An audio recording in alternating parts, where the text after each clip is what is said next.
Abraham தன் மனைவி சாராளுடனும் ஒரே மகனான ஈசாக்குடனும் பாலைவனத்தில் நிம்மதியாக வாழ்ந்து வந்தான்.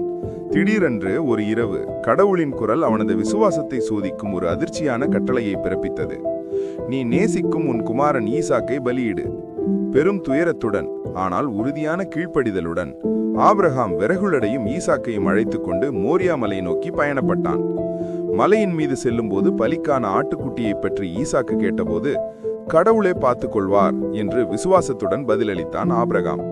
உச்சியில் ஆபிரகாம் பலிபீடத்தை கட்டி தன் மகனை அதில் கட்டினான். இது அவன் தனது முழுமையான கீழ்ப்படிதலை நிரூபித்த தருணம்.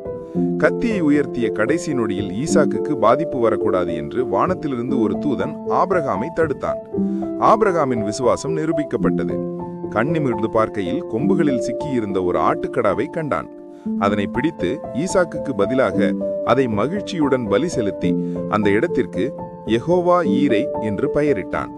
அவனது மகத்தான கீழ்ப்படிதலுக்காக கடவுள் ஆபிரகாமையும் அவனது சந்ததியையும் எண்ணில் அடங்காத அளவுக்கு பெருகும்படி ஆசிர்வதித்து மீண்டும் தனது உடன்படிக்கை வாக்குறுதிகளை உறுதிப்படுத்தினார். விசுவாசத்தின் இந்த பெரும் சோதனையை வெற்றிகரமாக முடித்த பின் ஆபிரகாமும் ஈசாக்கும் நிம்மதியுடனும் மகிழ்ச்சியுடனும் தங்கள் இருப்பிடம் நோக்கி திரும்பினர்.